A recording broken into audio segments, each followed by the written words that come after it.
जिसका परफॉर्मेंस हो गया वो पीछे जाके बैठे, जिसका। प्यारे बच्चों, आज का दिवस देखो, किताबी ज्ञान बहुत है, बहुत है, पूरा दिन बोल सकते हैं, कोई बात नहीं, लेकिन देखिए कुछ लाइनों में आपको बताना चाहूंगा मैं। आजादी का मतलब वो समझता है जो कभी गुलाम रहा हो, अपने दादा और परदादा से अगर आपकी पीढ़ियों से वो बातें आई नहीं। अब आज तो हम कहते हैं ना, भारत माता की जय, ताकत नहीं है। अब देखते हैं, भारत माता की, भारत माता की। पेरेंट्स में क्या हो रहा है?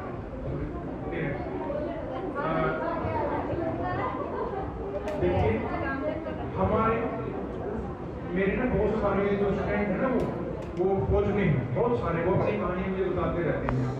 जो चाइना बॉर्डर के ऊपर रहता है ना, सियाचिन बॉर्डर, विश्व का सबसे ऊंचा बॉर्डर है वो, जहाँ पर कई किलोमीटर बर्फ जम जाती है।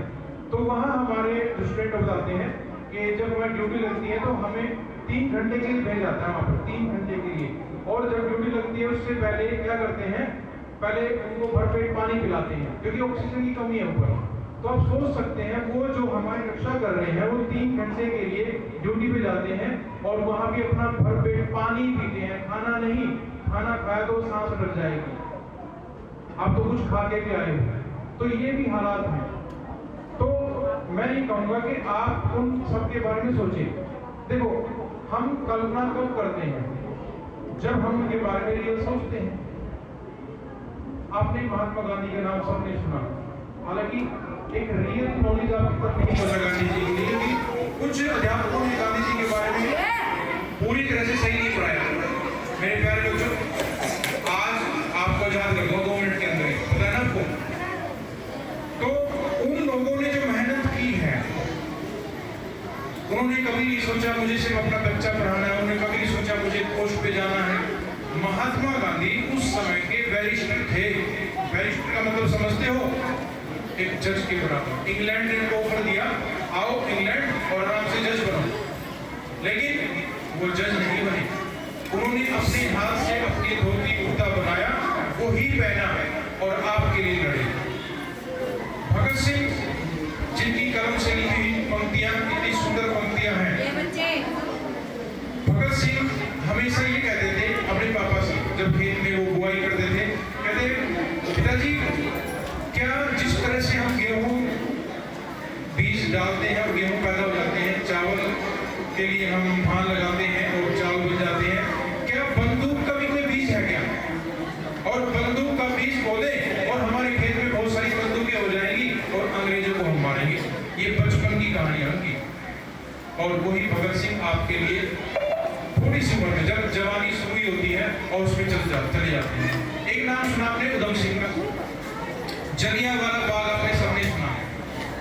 वहां पर जब हमारे लोग इकट्ठे हुए, बैसाखी वाला दिन था बच्चों, एक चीज आपकी किताबों में भी यही है, आवाज नहीं किसी की से।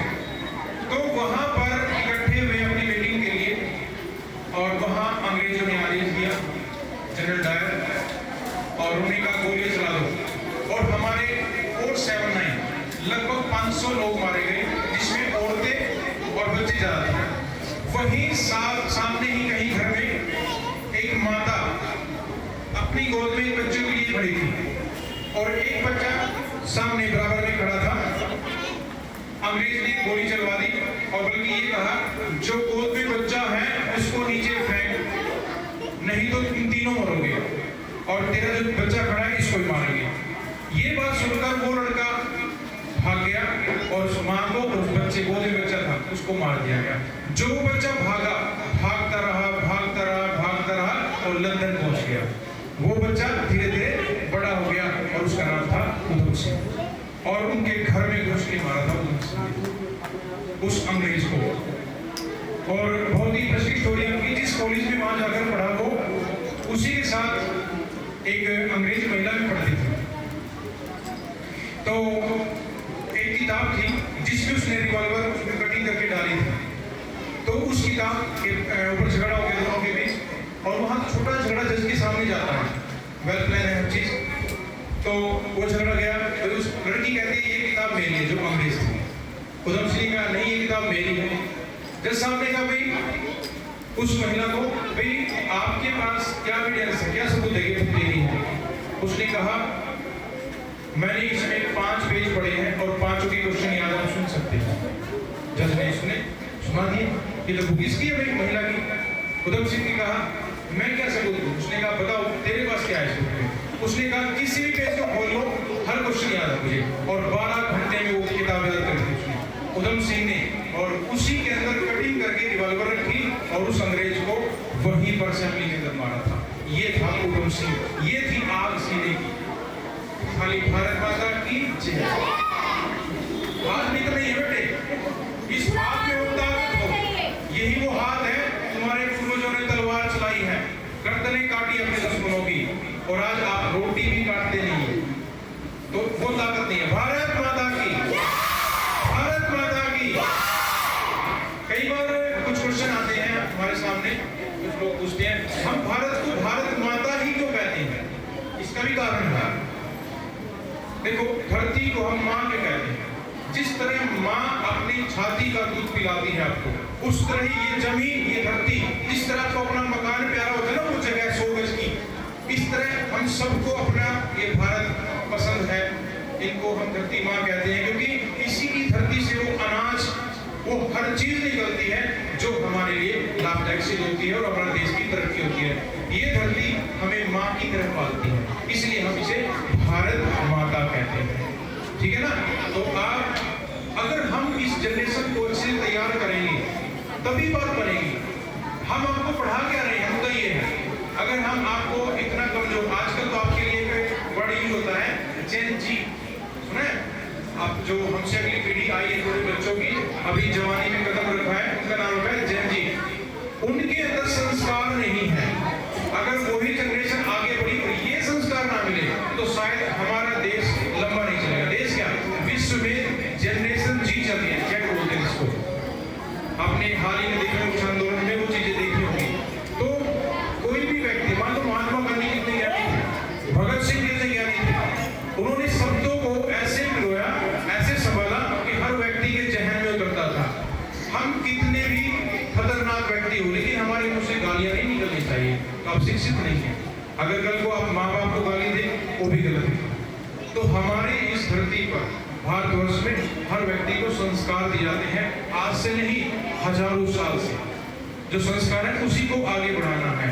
और जरूरी नहीं हमारे शरीर 100 किलो का होना जरूरी है। जिसके अंदर जो संस्कार मजबूत है वो 80 किलो का खंजर भी उठा सकता है। लेकिन 2 क्विंटल का आदमी है, उसमें वीरता नहीं है, ज्ञान नहीं है, तो वो 10 किलो का सामान भी नहीं उठा सकता। मैं नहीं चाहता कि आप पूरी जिंदगी राशन पर जियो।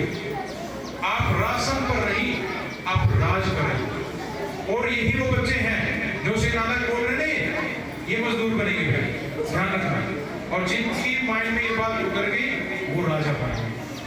अब देश का प्रधानमंत्री बनता है, राष्ट्रपति बनता है, वो बाहर से घूमना आएगा, इसी में से आएगा। ठीक है ना? हो सकता है अर्पिता कल को देश की राष्ट्रपति बन जाए, ये संभव है। ये कोई मतलब ऐसी बातें नहीं है कि नहीं होगी, ऐसा हो सकता है। तो मेरे प्यारे बच्चों, आप सभी एक प्रण लेंगे आज, अपने माता पिता और गुरुओं का इतना सम्मान करेंगे, आंख बंद कर विश्वास। यही 2 मित्र हैं आज के दिन। आज का टाइम संगति का बहुत खराब समय है और आज हम दोस्तों पर विश्वास नहीं कर सकते हैं। तो आपके दोस्त अब किन में है? गुरुओं में और माता पिता में। इनके अलावा आपका कोई दोस्त नहीं है। इनके चरण छूने नहीं है, बल्कि लंबे लेट कर पैर छूएंगे। एक वर्ड होता है पैबोस, सुना है कभी? एक होता है सिजदा, ये अपने उर्दू फारसी के शब्द है, सिजदा और पाबोस। जब हम सिजदा करते हैं तो अपने फिल्मों में सुना और देखा होगा, उसमें ऐसे करते हैं सिजदा, देखा है? ये क्या है? तो माता पिता गुरु ये इस लायक है कि हमें सिजदा करें, इनको पैबोस करें। पैबोस होता है लंबे नतमस्तक होकर और इनके पैरों को चूम के और इनके पैरों की मिट्टी को यहाँ लगाएं। यही हमारा देश है, यही हमारा सब कुछ है और यहीं से शुरुआत होती है आपकी देशभक्ति की। आप पितृभक्त हो नहीं पाए, देशभक्त कभी नहीं हो पाओगे। जो भी माता पिता और गुरुओं को मान सम्मान देते हैं, वही देशभक्ति कर सकते हैं। तो प्यारे बच्चों, इन शब्दों को अगर जो समझ गया वो महान बनेगा। विवेकानंद हो, दयानंद हो, चाहे महर्षि वाल्मीकि हो, महर्षि रविदास जी हो, या परशुराम हो, या कोई सप्तऋषि हो, जिस व्यक्ति ने अनुशासन लिया है और उससे जिया है वही महान होगा। अनुशासन और संस्कार, शिक्षा, अगर किसी के पास एक डिग्री है, खाली बीए किया है या कुछ भी किया है, उस डिग्री के साथ अगर संस्कार नहीं है वो डिग्री जीरो है, उसकी कोई वैल्यू नहीं है। तो शिक्षा, संस्कार ये दोनों जुड़ते हैं तब आपकी इज्जत होगी, अगर आप दूसरे की कर रहे हैं। तो ये हमारा भारत है और हमारे पूर्वजों ने यही सिखाया और हम इसी को आगे बढ़ाएं। अब भारत माता की, भारत माता की, भारत माता की, भारत माता की। तो पता लग गया भारत माता क्यों कहते हैं, कंफ्यूजन नहीं निकालना है। भारत माता जो हमें अन्न जल देते हैं, हमारा जीवन स्वर्ग बनाए हुए हैं, जिस धरती में हम रहते हैं। और भारत विश्व का सबसे सुंदर देश है। मैं हमेशा कहता हूँ भारत ऐसा देश है जिसमें हर मौसम में, हर मौसम, गर्मी लगी, मान ली यहाँ गर्मी है तो पहाड़ पे जाओ, बर्फ पड़ी है। यहाँ सर्दी है, गर्मी चाहिए, नीचे साउथ में जाओ, समुद्र किनारे हरियाली चाहिए। आपको मान लो बारिश चाहिए, यहाँ बारिश नहीं हुई 2 महीने 6 महीने, आप बारिश में मोसिन ग्राम अपने 7 सीटर में जाइए, वहाँ आपको बारिश मिलेगी। हर मौसम में, हर मौसम। हमारे देश के लोग विश्व में घूमते हैं, कभी बर्फ में स्विट्जरलैंड जाते हैं, कभी ये अपना सेंटर अर्थ है वहाँ पे बारिश देखने जाते हैं। लेकिन भारत में हमेशा यही चीजें हैं, हर मौसम में, हर मौसम, सदा बहार देश है हमारा। भारत माता की। अब जो भी परफॉर्मेंस होगी उसमें पूरी ताकत लगानी है, उसके आने से पहले तालियां और उसके जाने के साथ साथ तालियां। Thank you.